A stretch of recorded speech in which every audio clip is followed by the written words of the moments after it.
को सूचित करना चाहती है कि तैयार है जो प्रेम का प्रस्ताव मेरे देश में, तो पग पग पे पौरुष पराग भी तैयार है। और प्रीत का जो गीत दिल के शीत के विपरीत है, क्या तो रुद्र वाले रूप का वो राग भी तैयार है। बेटा, गंगा के उपासक हम तो सूरज के पुजारी भी, निर्मलता है नीर में, जलता भूभाग भी तैयार है। और देख सके तो देखे दुनिया हिंदुस्तान की आंखों में, पानी भी तैयार है और आग भी तैयार। देख सके और वीर रस की आवश्यकता क्यों पड़ती है, मुझे अनुवादित न करना पड़ जाए। मैं वीर भूमि पर खड़ा हूं, अंगारों की कोख में पलता, जब आग में तपता जाता हो तो फौलाद पिघल कर तलवारों की धार में ढलने लगता है। और वीर मशालों की अंधकार से जब हार सुनिश्चित लगती है, तब अग्नि धर्म की लाज बचाने सूर्य निकलने लगता है। और सागर भी जब बात करे तूफानों के तेवर में, तो पतवारों की तहजीबों का अंदाज बदलने लगता है। और बात अगर हो मुल्क की, तो हर उम्र की धमनियों में कितना भी हो ठंडा, लेकिन खून उबलने लगता है।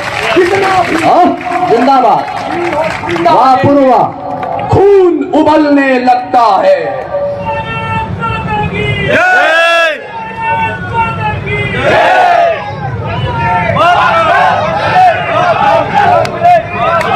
अब मुझे एहसास हुआ कि मैं राजस्थान में खड़ा हूं। बहुत शुक्रिया।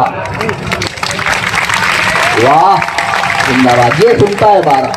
कम से कम मैं यहां आशीष अनल जी हैं तो उनकी सनद पे ये बात कह सकता हूं। बाकी कवियों के लिए ये मंच जो भी हो, लेकिन राजस्थान की सीमा में प्रवेश करते ही वीर रस के कवियों के लिए ये तीर्थ बन जाता है। मैं कहां हूं? अगर आपको लगे इन 6 पंक्तियों में आपकी मिट्टी का कणकण बोला है, तो मुझे आशीर्वाद दीजिएगा। ये वीर प्रसूता वसुधा है, फौलाद के सीने देती है।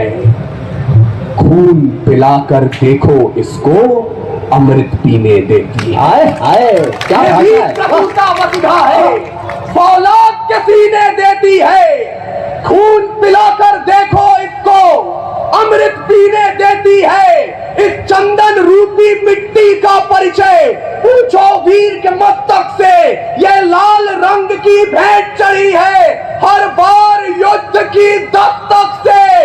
और स्वाभिमान के रखवाले जब जंगे आन में शैदा होते हैं, तो मान बचाने को महाराणा इसकी कोख से पैदा होते हैं।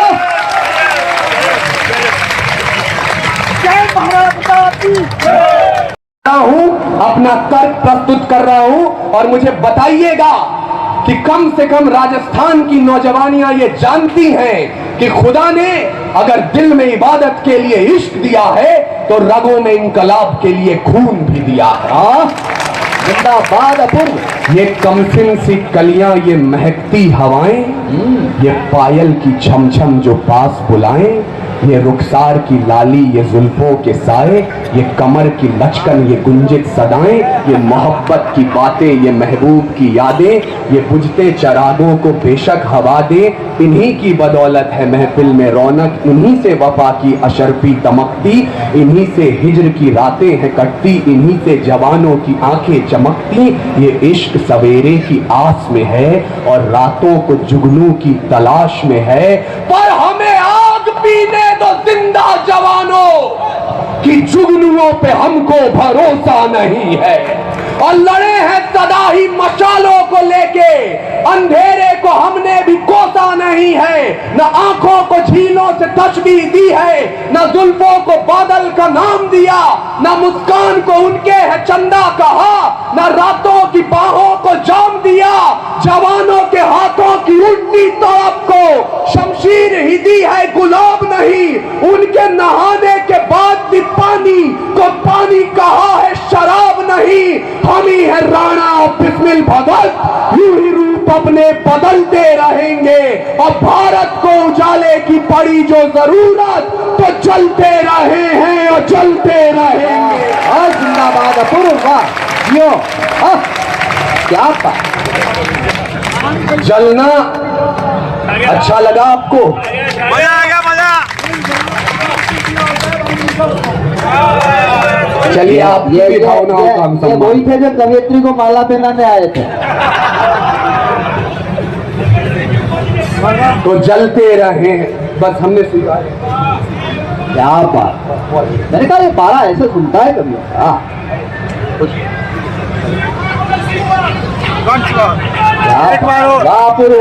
तो जलते रहे हैं और जलते रहेंगे, जलना आवश्यक क्यों है? आदरणीय, मैं यहां जब आ रहा था तो मेरे बहुत ही बड़े हैं, आदरणीय हैं, उनसे बात हो रही थी ये जगह कैसे कविता सुनता है। तो अब मुझे 12 बताइएगा कि जलना आवश्यक क्यों है।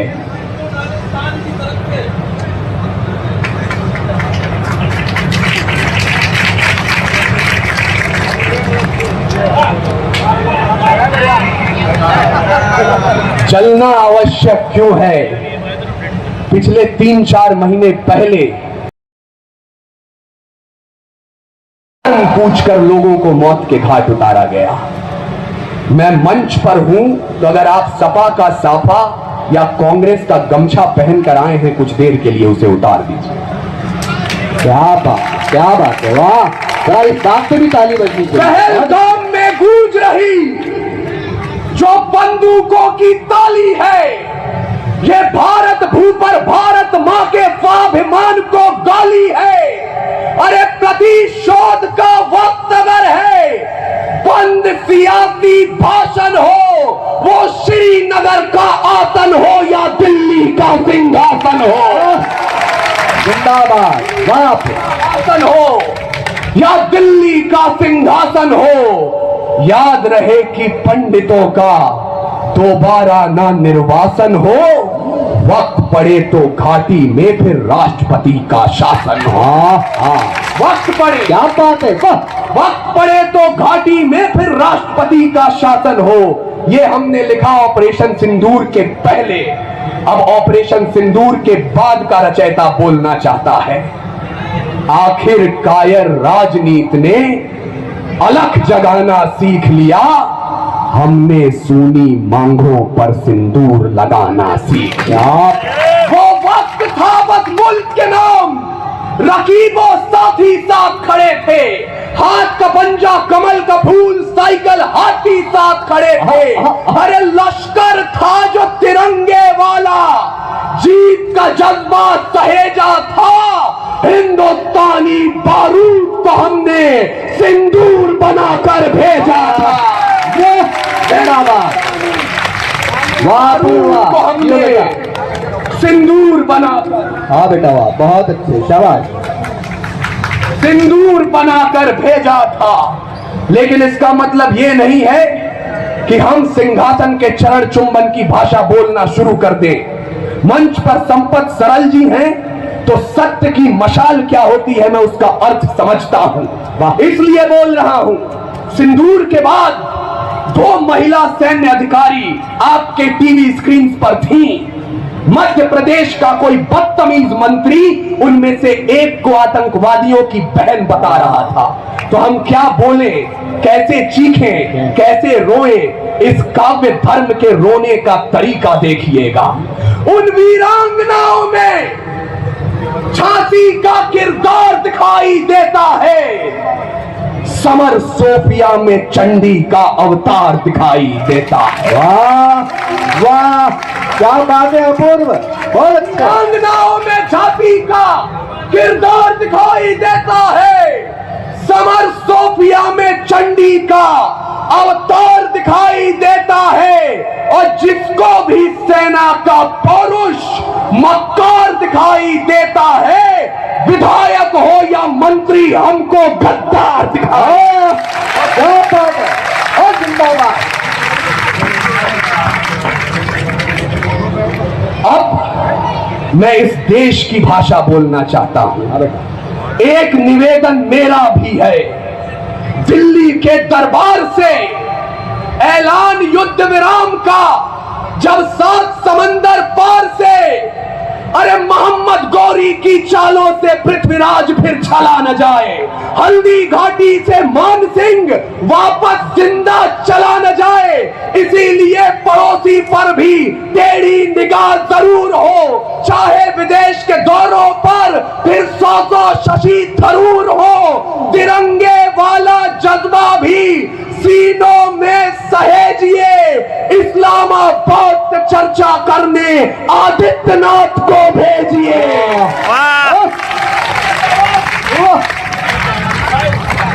हम सही प्रयोग नहीं कर पा रहे हैं अपनी राजनीति का, लेकिन आदरणीय, मैंने आपसे कहा ये कविता का धर्म है, पार्टी का मंच नहीं है, इसलिए एक सौगंध उठाइए, इस मिट्टी के बेटे बनकर भूल जाइएगा 5 वक्त की नमाज पढ़ते हैं या 4 धाम की यात्रा करते हैं, आप गिरजाघर में मोमबत्तियां जलाते हैं या गुरुद्वारे में अपना मत्था टेकते हैं। एक कसम उठाइए भारत के बेटे और बेटियां होकर कि रावण नहीं हम पलने देंगे साधुओं के वेश में, चाहे आसा राम हो या राम रहीम, रावण नहीं हम पलने देंगे साधुओं के वेश में, और अफजल नहीं पनप सकते हैं अब्दुल कलाम के देश में। क्या बात, वाह, फौलादी हिंदुस्तान है ये, दुर्योधन की जांग नहीं और भगत सिंह की मिट्टी पर खालिस्तान की मांग नहीं। इतिहास पृष्ठ पर लिखे गए जो फिर वो पाप नहीं होंगे, 16 बार मोहम्मद गौरी हरगिज माफ नहीं होंगे, रण विजय के बाद भी रण के वक्त नहीं अब छोड़ेंगे, कलिंग फतेह के बाद अशोक शब्द नहीं अब छोड़ेंगे, 57 के जीत की गोली झांसी रोकी जाएगी, अब के बार भगत सिंह की फांसी रोकी जाएगी, और हिंदू हो या मुस्लिम उनके शीश नहीं कटने देंगे, कसम तिरंगे की हमको फिर देश नहीं बचने देंगे। वाह पूर्वा, हाँ बेटा बहुत छे, कवि सम्मेलन को जवानी दे दी तने आज।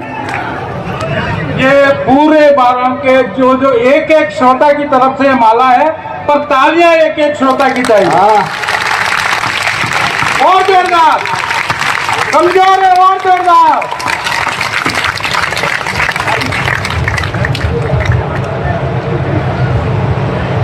मैंने कहा कभी बचने देंगे, मैं बड़े कवियों से सुनते आया हूं, मैंने ये कसम क्यों उठाई, आपकी सनद पर उठाई है ये कसम, मैं जिन राज्यों से होकर आ रहा हूं उनकी सनद पर नहीं, क्योंकि मैंने अपने बड़ों से सुना है कि जब भी देश की सीमाएं सरों की मांग करती हैं, पहला शीश राजस्थान चढ़ाता। और मुझे लगता है अगर हम तिरंगे को देखते हैं राजस्थान की मिट्टी पर खड़े होकर, तो उसमें एक अलग सी लालिमा दिखाई देती है, क्योंकि हिम शिखरों पर गड़ा हुआ जो या लहरों पर लहराता है, 3 रंगों का नहीं है कपड़ा, भारत भाग्य विधाता है। हम सबकी पहचान सदा आजादी का अभिमान है, और सके बेजान शरीर जानदार अरमान है, ऐसे तिरंगे झंडे पर कोई कालिख रगड़ने लगता है, या आतंकवाद की आंधी में जब ध्वज उखड़ने लगता है, अरे 3 रंगों से एक पर भी यदि कोई दाग लगाता है, तब भारत का अमर तिरंगा खून से धोया जाता। क्या बात, मेरा काव्य पाठ खत्म हुआ, आखिरी 2 मिनट में मैं कर्तव्य पाठ करके जा रहा हूं, क्योंकि 12 की मिट्टी है, अगर मैं एक विचार छोड़कर न जाऊं तो यहां आना बेमानी हो जाएगी। एक अभियान चलाया गया, हर घर तिरंगा अभियान, मैं आप सब की उपस्थिति में पूरे आदर और सम्मान के साथ इस अभियान का विरोध करता हूं। और ये विरोध क्यों जायज है, मुझे मालूम है इधर भी भ्रकुटियां तन गई होंगी, लेकिन कहने का सबसे छोटे बेटे को इस मंच के अवसर दे दीजिएगा। पर्वत पर्वत, नदी नदी, दशकों दशकों, सदी सदी, कन्याकुमारी रामेश्वरम भी, गंगा यमुना का संगम भी, अरे नील गगन या धरातल हो, हिमाचल हो, विंध्याचल हो, कश्मीर, असम, अरुणाचल हो, यदि भारत माँ का आंचल हो तो तीन रंगों से रंगा यही संदेश होना चाहिए। हर घर में तिरंगा, अभियान नहीं आदेश होना चाहिए। वाह, जिंदाबाद, क्या बात है बच्चे, बहुत अच्छे। हर घर में तिरंगा, अभियान नहीं आदेश होना चाहिए। ये कब होगा हम नहीं जानते, लेकिन आपको निराशा बांटने नहीं आया हूं। भूलिएगा मत, जब पूरे विश्व को अक्षर ज्ञान तो छोड़िए चिन्ह ज्ञान नहीं था, हमने 4 वेदों की रचना कर दी थी। इस मिट्टी की कोख से निकला एक पत्थर जिसे कोहिनूर कहते हैं, उसे खरीद सके इतनी हैसियत पूरी दुनिया की दौलत में नहीं थी। और तो और सिकंदर की शमशीर में इतना फौलाद नहीं था, उसके किसी भी सैनिक के पांव की इतनी औकात नहीं थी कि इस मिट्टी के एक भी जर्रे के माथे पर विराजमान हो जाए। तब जाकर अल्लामा इकबाल ने लिखा, यूनान, मिस्र, रोमा सब मिट गए जहां से, कुछ बात तो है कि हस्ती मिट्टी नहीं हमारी। सदियों रहा है दुश्मन दौरे जहां हमारा, सारे जहां से अच्छा हिंदुस्तान। मैंने कहा कुछ बात तो है कि हस्ती मिट्टी नहीं हमारी। वो क्या बात है आदरणीय, विचार कीजिएगा, वो क्या बात है कि पिछले 900 वर्षों में शक, हूर, तुर्क, तातार, कुषाण, यमन, चंगेज, पठान, मंगोल, मुगल, डच, फ्रांसीसी, पुर्तगाली और अंग्रेज आकर चले गए, हिंदुस्तान अभी भी जिंदा है। वो बात मैं यहाँ रेखांकित करने का प्रयत्न करता हूं और मुझे विदा कीजिएगा। जिन लोगों के हाथ अब तक बंधे थे, अगर अब आप अपनी हथेलियां रोक सके तो रोक कर दिखाएं। हाँ। 4 पंक्तियां और आपसे विदाई मांग रहा हूं। वेद लिखे, पुराण लिखे, शांति का पैगाम लिखा है, अक्षरधाम का अर्थ समझिए, अक्षर को ही धाम लिखा है। क्या बात है, इधर भी आ जाओ। अक्षरधाम का अर्थ समझिए, अक्षर को ही धाम लिखा है। ऋषियों के जब नाम लिखे तो पहले अब्दुल कलाम लिखा है, और पत्थर भी वो तैर गया, हमने जिस पर राम लिखा है। मेरा यह अनुरोध है, वो हो गई है, पड़ती है 120 सेकंड, और 120 सेकंड में इस कवि सम्मेलन को जागृत और जीवंत करना आपका काम है। क्या है आप, क्या है हम, क्या है ये मंच? दरबार गृह में हिरण्यकशिपु के हरि हरि हरि का गुणगान है हम। क्या भाषा संस्कार। और महिषासुर के मर्दन पर दुर्गा का जयगान है हम। मध्य रात्रि सिंधु तल पे आतिश का आह्वान है हम। रक्त रचा मद भक्त बनी शमशीरों का उत्थान है हम। पुरखों का तब तेज हमी, रणवीरों का बलिदान है हम। और नई सदी की सुल्तानी पर भारत का ऐलान है हम। क्या बात। बेताब तटों की प्यास बुझाते, दरियाओं से रौफ हमी, अंधकार के राजमहल में सूरज का है खौफ हमी। अरे शैल वक्ष पर लिखा हुआ जो रघुनंदन का नाम है हम।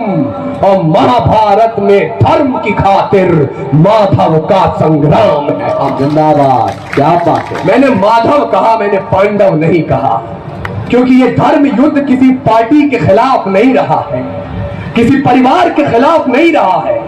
ये धर्म युद्ध रहा है हालात के खिलाफ।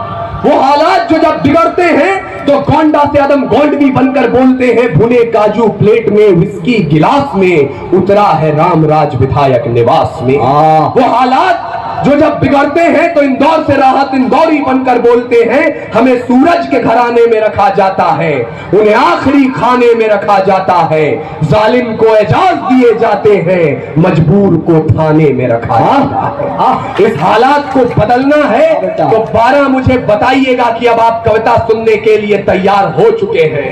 मेरे बड़े थे, उन्होंने कहा था कि इस विषय को जरा सा संभाल के पढ़िएगा, लेकिन ये भारत की नौजवानी है, नादानी के लिए क्षमा प्रार्थी हूं और क्षमा याचना के साथ बोल रहा हूं, क्योंकि मैं राजस्थान की मिट्टी पर खड़ा हूं। कर्तव्य पाठ करना मेरा कर्तव्य बनता है। इस देश के सर्वोच्च सदन में कोई खड़े होकर राजस्थान के बेटे को आक्रांताओं के लिए आमंत्रण बता दे और पूरे देश की सियासत खामोश रह जाए, तब भी हमें बोलना होगा, हमारी जिम्मेदारी है। भारत मां के स्वाभिमान पर अब तक चलती आ रही है संग्राम नाम के राणा का, संग्राम अभी तक जारी है। संग्राम नाम के राणा का संग्राम अभी तक जारी है। मेवाड़ का वो महाराणा हिम्मतों में अंगारा था, स्वयुद्ध लड़े थे जीवन में, एक नहीं जो हारा था। बेशर्म सियासत ने भारत का वो शौर्य पुरुष धिक्कारा है और चंद सियारों के बच्चों ने बबर शेर ललकारा है।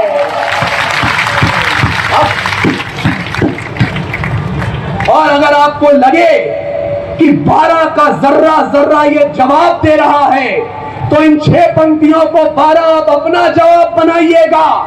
जो बोल रहे हैं सूरज ने अंधेरे उपजाए हैं, जो बोल रहे हैं महाराणा बाबर भारत लाए हैं, जो बोल रहे हैं सैलाबों ने मरुथल का आह्वान किया था, जो बोल रहे हैं मेवाड़ घराने गद्दारी का ऐलान किया था, वो भूल गए हैं किसके दम पर केसरिया झंडा गड़ा हुआ था।